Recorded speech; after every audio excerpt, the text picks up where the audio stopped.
Assalamualaikum warahmatullahi wabarakatuh. Alhamdulillahi rabbil alamin. Wassalatu wassalamu ala asyrafil anbiya'i wal mursalin. Habibina maulana Muhammadin wa ala alihi wa sahbihi ajma'in. Man yahdillahu fala mudilla lahu wa man yudlil fala hadiya lahu. Qala al-musannif rahimallahu ta'ala wa nafa'ana bi ulumihi fid dharain amin. Summa qala babu fadl ghazwil jihadi. Bermula bab ini menjelaskan tentang keutamaan berperang. An Abi Hurairah radhiyallahu ta'ala anhu qala qala Rasulullah Muhammad SAW, dari Abu Hurairah radhiyallahu ta'ala anhu, dia mengatakan Rasulullah bersabda, tidak terkumpul selamanya pada diri seorang manusia debu perang membela kebenaran, ajaran Allah, dan asap api jahanam. Dan tidak terkumpul selamanya pada diri seseorang sifat pelit dan iman kepada Allah Ta'ala. Kuat iman dia dermawan. Kuat pelit dia, lemahlah iman dia. Seterusnya dari Hasan rahimahullah ta'ala bahwa Nabi pernah mengatakan, pergi pagi atau petang berperang di jalan Allah Ta'ala itu lebih utama dari bumi dan siapapun yang berada di bumi itu. Seseorang berada di barisan perang, la mauqifu rajuli fi saffi, seseorang yang berada di barisan perang itu lebih utama daripada ibadah 60 tahun. Dari Abdullah bin Abbas radhiyallahu anhuma bahwa Nabi pernah mengutus Abdullah bin Rawahah dalam satu pasukan perang Sariyah. Kalau Sariyah itu pasukan perang yang tidak disertai oleh Rasulullah. Pada hari itu memang bertepatan dengan hari Jumat. Abdullah bin Rawahah pun membatin di dalam hati dia, aku sembahyang Jumat sajalah bersama Nabi, setelah itu baru aku bergabung dengan sahabat-sahabatku. Sementara sahabat-sahabat yang menjadi pasukan perang yang diutus oleh Rasulullah telah pergi. Selesai sholat, Rasulullah melihat dia. Rasulullah pun bertanya, mengklarifikasi, mala kalam taghdu. Mengapa engkau tidak pergi perang, pergi bersama kawan-kawanmu? Dia menjawab, aku suka sembahyang Jumat bersamamu ya Rasulullah. Setelah itu nanti baru aku bergabung dengan kawan-kawanku. Kata Rasulullah, kalau kau donasikan sepenuh bumi apapun, kau tidak akan memperoleh keutamaan pergi berperang itu. Artinya pergi berperang lebih utama lagi dari apapun. Ya, jadi pergilah. Itu maksudnya sedemikian ya. Tak usah ditunda dulu dengan mengerjakan sholat Jumat bersamaku. Sementara itu Salman Al-Farisi pernah mengatakan, berada di garis depan satu malam saja, misal kata di pantai, itu lebih baik dari berpuasa dan beribadah sepanjang malam selama sebulan sedangkan dia berada di tengah-tengah keluarganya. Siapa yang mati di jalan Allah Ta'ala, hal keadaan dia berada di garis depan, Allah Ta'ala memberikan anugerah kepada dia, Allah selamatkan dia daripada cobaan berat di dalam kubur, Allah amankan dia daripada keterkejutan yang paling besar, yaitu peristiwa kiamat. Dan Allah alirkan terus pahala untuk perbuatan dia sepanjang hari dan malam sampai hari kiamat. Dari Ubaid bin Umair, dari ayahnya, dia mengatakan, pernah Rasulullah Muhammad SAW ditanya, apakah Islam itu ya Rasulullah? Rasulullah menjelaskan tutur kata yang baik, memberi makan kepada orang lain, kemudian menyebarluaskan kedamaian. Kemudian ditanya lagi, wa ayul islami afdal? Berislam yang bagaimana yang paling utama? Rasulullah menjawab, yaitu ketika manusia selamat dari keburukan tangan dan lidahmu, tutur katamu. Kemudian ditanya lagi, sholat yang bagaimana yang lebih utama ya Rasulullah? Rasulullah menjawab, yang lama berdirinya. Kemudian ditanya lagi, Rasulullah, sedekah yang bagaimana yang lebih utama ya Rasulullah? Juhdul muqilli. Orang al-muqil yang dia sendiri pun kekurangan tapi tak sampai membahayakan jiwa, tapi dia juhdun, bersungguh-sungguh memberi dalam keadaan kurangnya itu. Karena nilainya lebih tinggi daripada orang yang bersedekah padahal dia dalam kelapangan. Kemudian ditanya lagi Rasulullah, ya Rasulullah, iman bagaimana yang lebih utama? Rasulullah menjawab, sabar dan lapang dada. Kemudian Rasulullah ditanya, berperang yang bagaimana ya Rasulullah yang lebih utama?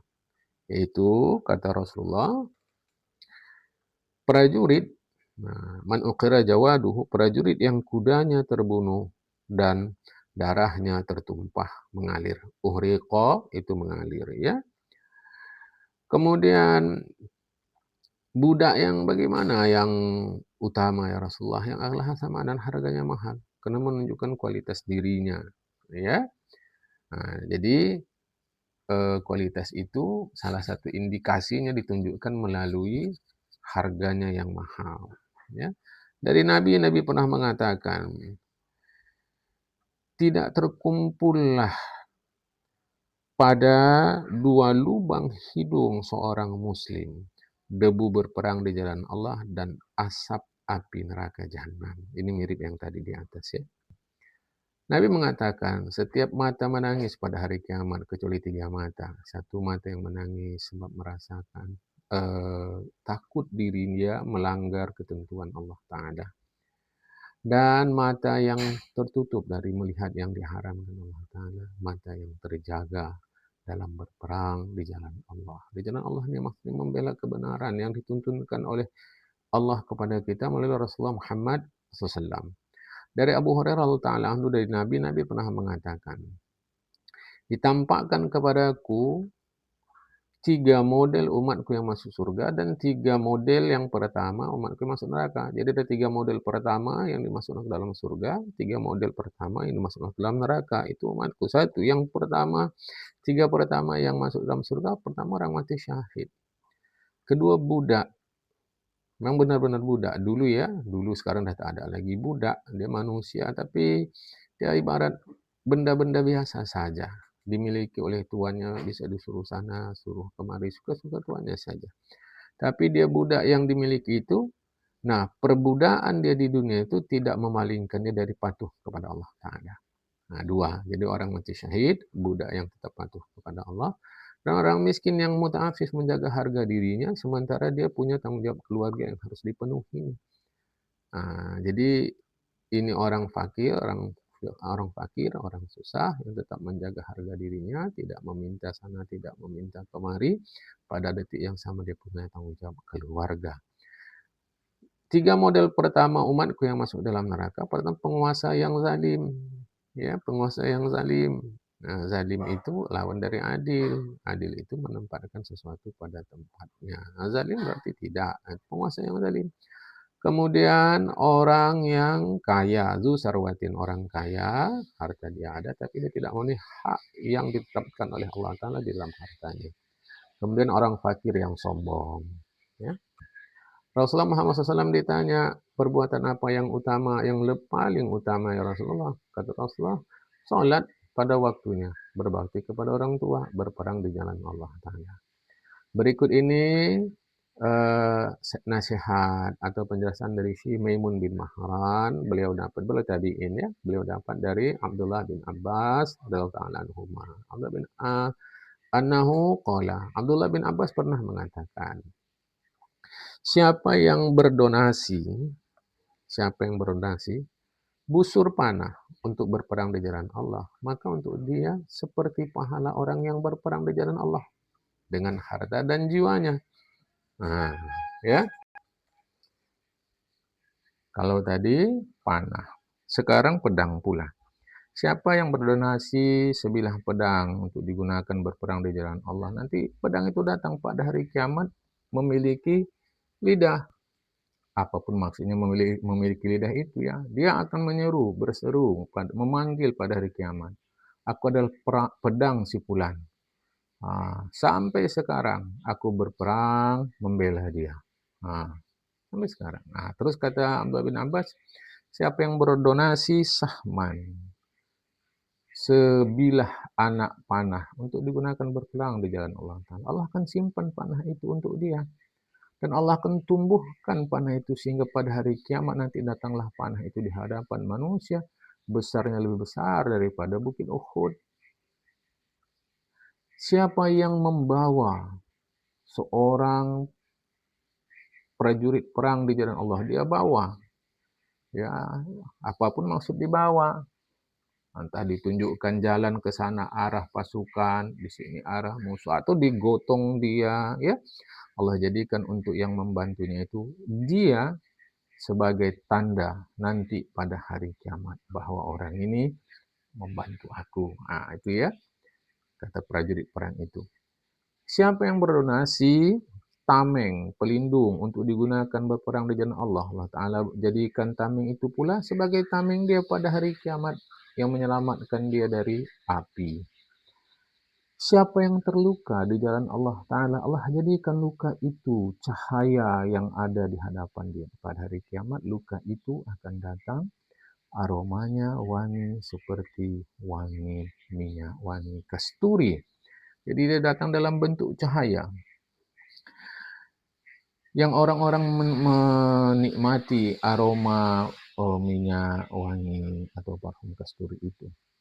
Siapa yang memberi minum prajurit perang di jalan Allah Ta'ala, Allah akan berikan dia minum nanti minuman itu yang masih tersegel pada hari kiamat, menunjukkan keaslian tulennya minuman itu. Apa minuman itu? Kita tidak tahu, ya. Siapa yang mengunjungi saudaranya yang pernah berperang di jalan Allah Ta'ala, Allah akan buat, Allah akan berikan untuk yang mengunjungi itu. Setiap langkahnya Allah akan hitung sebagai satu kebaikan. Setiap langkahnya Allah angkat dari satu derajat, dan setiap langkahnya Allah akan hapuskan darinya satu keburukan. Siapa yang merawat, hadis itu menahan, maksudnya merawat seekor kuda untuk digunakan berperang di jalan Allah Ta'ala, maka Allah tuliskan setiap helai bulu kuda itu adalah satu kebaikan. Allah hapuskan dari orang tadi, setiap helai itu adalah satu kejahatan. Siapa yang berjaga malam dalam rangka berperang di jalan Allah, Allah Ta'ala akan amankan dia daripada keterkejutan yang besar pada hari kiamat nanti.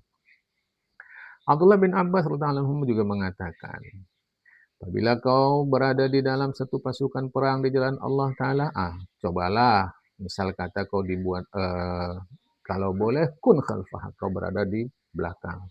Apa tujuannya? Supaya engkau dapat membimbing orang-orang yang lemah. Ya, dalam perang itu kan kadang-kadang lemah juga, lemah badan, lemah fisik, bisa kau tolong. Atau engkau amankan mereka yang merasa takut dari ancaman musuh di belakang, misal kata. Nah, kalau itu kau lakukan, kau mendapat pahala seperti mereka pasukan perang itu. Sementara mereka sendiri tak dikurangi pahala mereka. Jadi jangan dipahami pahala pasukan perang itu dikurangi Allah, untuk kau tidak. Masing-masing ada dapat dari Allah Ta'ala. Ya. Sebagian sahabat Nabi mengatakan pedang itu adalah kunci surga. Disebutkan juga apabila dua pasukan bertempur di jalan Allah Ta'ala, maka para bidadari pun menghias dirilah mereka. Tuzainul hur'in, mereka memperhatikan. Apabila ternyata ada prajurit itu datang menghadapi musuh, maka para bidadari itu berdoa, ya Allah tolong dia, ya Allah teguhkan jiwanya, ya Allah, ya Allah, ya Allah, ya Allah. Apabila prajurit itu berbalik mundur, entah apalah sebab, maka para bidadari itu pun mereka menutup diri mereka kembali, berhijab kembali. Mereka pun mengatakan, ya Allah ampunkanlah dosa prajurit yang berbalik mundur ini. Ya apapun sebabnya lah ya. Kalau maksudnya berbalik mundur itu adalah memang tidak mau berperang lagi alias desersi, itu kan berdosa dia. Tapi kalau itu taktik strategi, tidak ada masalah. Tapi apapun itu, bidadari itu berdoa kepada Allah. Apabila dia terbunuh, pasukan perang tadi Allah ampunkan dosa dia. Persis sejak awal pertama darah itu menetes. Bersama darah itu, ibarat kata begitu, keluarlah dosa-dosa yang pernah dia lakukan. Wa tanzilu alaihi, kemudian turunlah menuju kepada prajurit yang mati tadi, dua sosok bidadari yang membersihkan debu dari wajahnya. Disebutkan ada seorang sahabat Ethiopia, Habasyian, dia berdarah Ethiopia, datang menjumpai Rasulullah. Ya Rasulullah, kau tengok aku kan ya Rasulullah, aku ni yalah dami mal wajhi, aku tidaklah ganteng. Aroma tubuhku pun tidaklah wangi macam orang-orang. Aku pun bukan berasal dari keturunan bangsawan hebat-hebat. Masalah gini ya Rasul, aku mau tanya ini. Kalau aku berperang, kemudian aku terbunuh dalam peperangan itu, di mana aku ya Rasulullah? Engkau berada di surga. Dialog ini terjadi, perhatikan, dia belum beragama Islam. Ya, belum beragama Islam. Dia begitu berani menyampaikan pikirannya di hadapan Rasulullah, menyampaikan hasrat keinginannya. Dan Rasulullah begitu terbuka. Barulah fa'aslama. Kemudian dia masuk Islam. Lantas katanya Rasulullah, aku punya kambing, apa yang harus aku lakukan? Arahkan kambing kau ke Madinah sana. Panggil. Pasti dia balik sama kau. Maksud Rasulullah, itu pasti milik kau. Dia mau meyakinkan dirinya akan kebenaran Rasulullah Muhammad SAW terhadap tutur kata Rasulullah. Dia pun lakukan itu. Kemudian iqtahasum maka tahamal qital. Terjadilah berkecamuklah perang. Mereka pun berperanglah.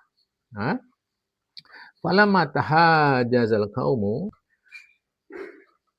ketika terjadi gencatan senjata, Nabi mengatakan, "Tafad ikhwanakum, cari-cari saudara kalian yang terkorban, cari-cari." Sahabat pun melakukan itu. Mereka bilang, "Ya Rasulullah, itu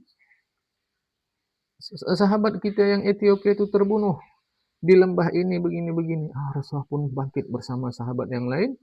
Falamma asyrafa Nabi sallam qala. Ketika Rasulullah melihat dia, asyrafa an-Nabi sallallahu alaihi. Ketika Rasulullah menuju kepada dia, nampak Rasulullah, apa kata Rasulullah? Langsung Rasulullah bilang, wahai sahabat, hari ini Allah gantengkan dirimu, Allah wangikan aromamu, dan Allah angkatkan kebangsawananmu. Zakka hasabaka. Rasulullah pun menangis. Rasulullah tinggalkan mereka. Faqalu, mereka mengatakan, Ra'inaka arata anhu, ya Rasulullah, kami lihat engkau tinggalkan dia. Apa kata Rasulullah? Demi Allah, Tuhan yang menjadikan diriku, Tuhan yang diriku ada di dalam kekuasaannya. Aku tinggalkan bukan apa-apa, kalian kan tak nampak. Sungguh aku melihat bidadari yang menjadi istrinya itu bersegera datang kepada dia. Itu maka aku pun pergi berebut datang menjumpai dia, sehingga nampaklah gelang kaki mereka, badat khalakhiluhunna, ada nampakku. Jadi aurat mereka terlihat juga yang di bawah sikit itu ya. Aku berpaling dan aku tidak ingin mengganggu romantisme mereka. Biarlah mereka bersenang-senang. Aku nampak, kalian tak nampak. Begitulah kira-kira ya.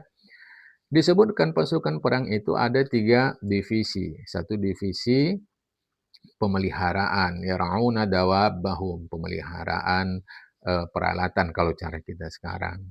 Satu divisi yang melayani pasukan, satu divisi pula yang memang langsung berperang. Setiap divisi itu masing-masing ada pahala, tidak usah diragukan. Cuma yang paling utama kata Rasulullah, dia merawat keperluan perang, dia ikut berperang, kemudian dia meladeni pasukan perang. Sekaligus dia ikut berperang. Ini yang paling utama kata Rasulullah. Jadi dia yang merawat, dan apabila ada perang dia perang. Selesai perang, kemudian dia meladeni pasukan perang. Apabila datang perang lagi, dia ikut berperang. Ini yang paling utama, kata Rasulullah. Tapi di dalam tentara modern, tentu kan masing-masing ada divisinya. Tidak semudah keinginan kita untuk berpindah-pindah divisi. Karena kalau dia teratur, itu akan memudahkan peperangan, memudahkan kita, memudahkan setiap pasukan menghadapi musuhnya. Kalau dia berpindah sana kemari, itu bisa mengacaukan. Cuma maksud Rasulullah ini adalah bersiap sedia untuk berperang. Ya. Dari Anas bin Malik radhiyallahu anhu, Nabi Muhammad SAW mengatakan, tidaklah seorang manusia mati, walau indallah khairun, walau indallah, ma min abdin yamutu walau indallah. Tidaklah setiap orang yang mati, sedangkan dia berada di sisi Allah, lebih baik. Ya taman irja ila dunia. dia berkeinginan balik kepada dunia. Wa in kana dunya wa ma fiha. Ya, sekalipun dia memilih, untuk dia dianugerahkan Allah dunia beserta apa segala isi. Ma min abdin yamutu walau 'indallahi khairun yatamanna an yarja'a ila dunya. Artinya tidaklah seorang manusia yang sudah mati sedangkan untuk dia di sisi Allah ada khairun. Nah, salah, jangan salah paham ya. Sedangkan untuk dia ada khairun di sisi Allah taala. Tidaklah setiap orang yang mati untuk dia ada kebaikan di sisi Allah taala. Sudah Allah berikan. Kemudian dia berkeinginan balik lagi ke dunia. Sekalipun dunia beserta isinya untuk dia. Tak akan dia mau balik itu. Tidak akan. Nah, maksudnya tidaklah ingin orang itu balik ke dunia. Sekalipun diberikan di seluruh dunia. Sebab apa dia merasa tak suka menghadapi dahsyatnya mati itu. Kecuali orang yang mati syahid. Sebab ia melihat anugerah yang Allah berikan terhadap orang yang mati syahid itu.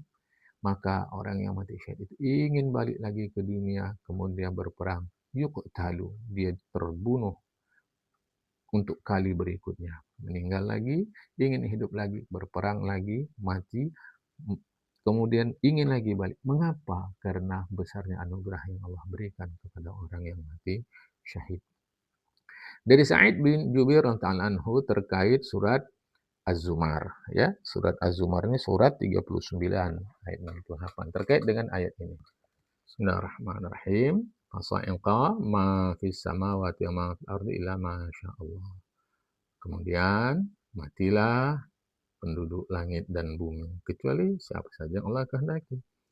Tafsir terhadap ayat ini oleh Sa'id bin Jubair disebutkan yang dikehendaki Allah itu adalah orang-orang yang mati syahid. Yang mengikatkan pedang mereka di sekitar Arash, mutakallidi suyufi, ya. Mereka mutakallid, mengikuti pedang mereka di sekitar Arash. Artinya ya seakan-akan tampak kepada kita mereka di belakang pedang itu supaya jelas bahwa merekalah pemilik pedang itu. Kira-kira begitu ya. Dari Qatadah dia mengatakan Allah Ta'ala memberikan anugerah. Ada 3 anugerah yang Allah berikan kepada orang yang berperang di jalan Allah. Yang mati, Allah jadikan dia tetap hidup dan diberi Allah rezeki. Yang ditawan, Allah berikan dia pahala. Ghuliba ini yang dikalahkan. Sama ada dia ditawan pasukan musuh atau terbebas dari musuh, kalah tapi tidak ditawan musuh, tetap Allah berikan pahala. Sementara yang tidak mati, dia masih hidup, Allah berikan dia rezeki yang baik-baik. Jadi kalau mati, ya dia tetap hidup di sisi Allah. Diberikan Allah rezeki, apapun rezeki itu. Kalau kalah, dia berikan Allah pahala, ditawan atau tidak oleh musuh. Dan kalau selamat hidup dia terus, Allah berikan dia rezeki yang baik. Dari Hasan Basri, dari Nabi Muhammad SAW, Rasul mengatakan, siapa yang meminta kepada Allah agar mati dia mati syahid? Ternyata tidak, mati biasa. Untuk dia diberi Allah pahala orang mati syahid. Dari Abdullah bin Mas'ud anhu terkait firman Allah surah Ali Imran, surah yang ketiga 169. Bismillahirrahmanirrahim. Bal ahya'un 'inda rabbihim yurzaqun. Bahkan mereka tetap hidup di sisi Tuhan, mereka diberi rezeki. Beliau menjelaskan, ruh mereka berada di tembolok burung yang berwarna hijau. Terbang di dalam surga, kemanapun burung itu mau. Kemudian balik lagi ke sangkarnya. Yang sangkar itu tergantung di bawah Arash. Tafsiran terhadap ini, ahli hadislah yang menafsirkan. Ya, yang jelas, nampak dari sini bersenang-senang. Jadi kalau kita perhatikan penjelasan Abdullah bin Mas'ud ini dapat kita pahami bersenang-senang. Dari Muaz bin Jabal radhiyallahu anhu dari Nabi Muhammad SAW mengatakan, siapa yang berperang di jalan Allah Ta'ala, dia berada di atas untanya, wajib untuk dia surga. Gitu. Siapa yang meminta kepada Allah mati syahid, dengan syarat shadiqan, dia jujur keinginannya itu, kemudian dia mati biasa. Atau dia kutilan, terbunuh, tapi bukan mati syahid, bukan berperang. sedangkan niatnya memang ingin berperang, maka untuk dia pahala orang mati syahid. Siapa yang terluka di jalan Allah Ta'ala, ya, atau mendapat hal buruk apapun lah, ya, au nukiba nukbatan, atau dia mendapat hal buruk dalam perang itu, hari kiamat nanti rona kulit dia seperti warna saffron. Aroma tubuh dia wangi seperti minyak kasturi. Bagi kita warna saffron ini ya mungkin tidak nyaman ya. Saffron itu berwarna, kalau macam kita ini, seperti warna air yang diberi kunyit. Nah, dia agak merah ya, bisa pekat, bisa tidak. Ini uruf yang dijelaskan Rasulullah, uruf masyarakatnya senang warna seperti itu. Baik.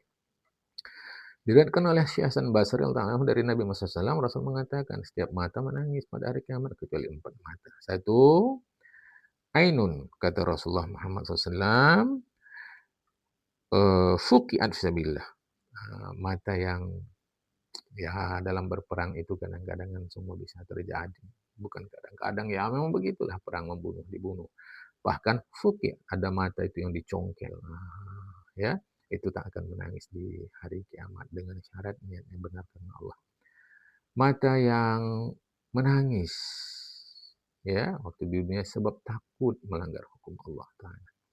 Mata yang malam harinya dia tidak tidur, sahirotun atau sahirotan, ainun batat sahirotan, begadang dia sebab takut melanggar hukum Allah sehingga malam itu penuh ibadah.